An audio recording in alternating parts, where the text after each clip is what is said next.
Hi, I'm Chris Duel. Not everything we talk about here is pretty.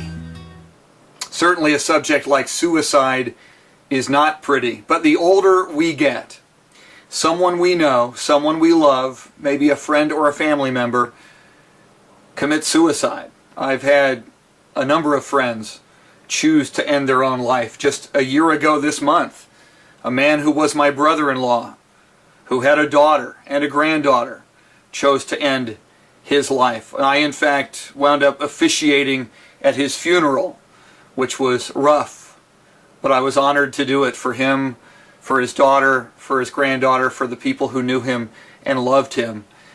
And anytime a suicide happens, we're stopped in our tracks.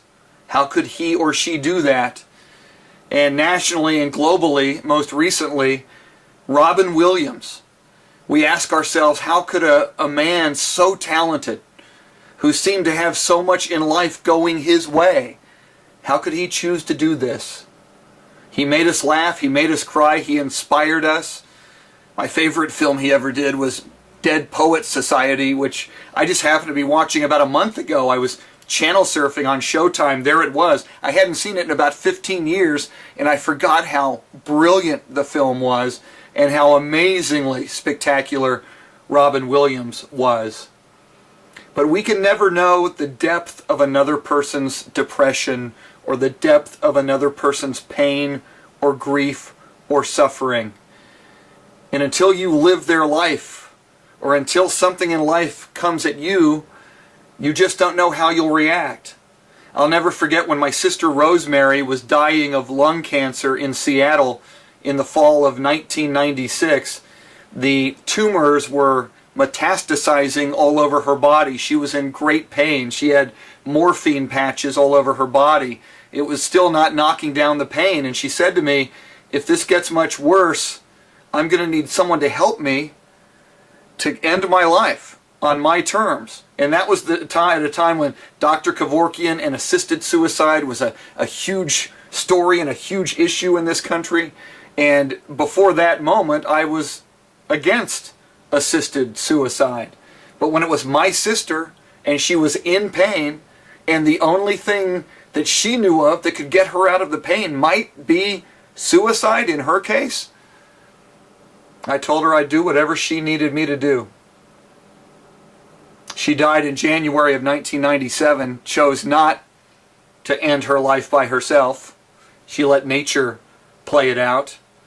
I don't advocate suicide, but we never know the depth of someone's pain and suffering, either mentally, emotionally, physically.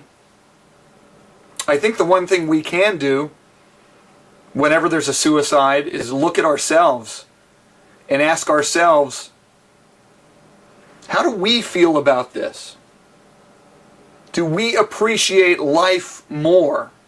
Do we appreciate our lives and the people we love more? Do we appreciate the life of the person who chose to end their life more?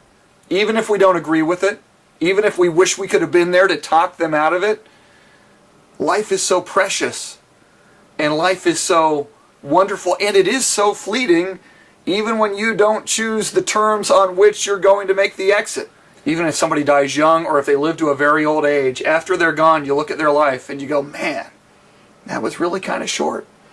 And if you look at your own life right now, if I died today, I vividly remember childhood and elementary school and high school.